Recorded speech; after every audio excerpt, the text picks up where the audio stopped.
வரும்போது இந்த படத்தை பற்றி என்ன பேசலாம் அப்படின்னு சொல்லி யோசிச்சுட்டே இருந்தேன்.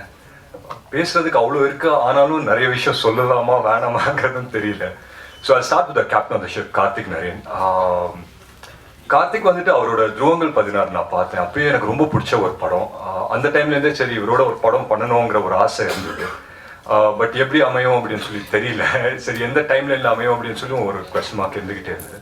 ரொம்ப ஒரு இன்ட்ரெஸ்டிங்கான ஒரு film maker, more then that ஒரு இன்ட்ரெஸ்டிங்கான மைண்ட். அவரோட தாட் ப்ராசஸ், ஒரு சீன் அப்ரோச் பண்ணுற விதம் எல்லாமே புதுசாக இருந்தது. அப்போ அந்த டைம்ல நிறங்கள் 3 அப்படின்னு சொல்லி ஒரு படம் வந்து சொன்னார் கார்த்திக். இந்த மாதிரி ஒரு படம் இருக்கு, நீங்க பண்றீங்களா அப்படின்னு சொல்லி ஸ்கிரிப்ட் எடுத்து படிக்கும்போது என்ன யோசிக்கிறது அப்படின்னு சொல்லி தெரியல. ஏன்னா கேரக்டரா பாத்தீங்கன்னா ரியல் லைஃப்ல நான் என்னவா இருக்கேனோ, நான் எதெல்லாம் நம்பேனோ அதுக்கு நேர் ஆப்போசிட்டா இருக்கு இந்த கேரக்டர். ஸோ ஒரு பயம் கலந்த ஒரு சந்தோஷத்துல தான் இதுக்கு வந்துட்டு ரொம்ப யோசிச்சு தான் இதுக்கு ஓகே அப்படின்னு சொல்லி சொன்னேன்.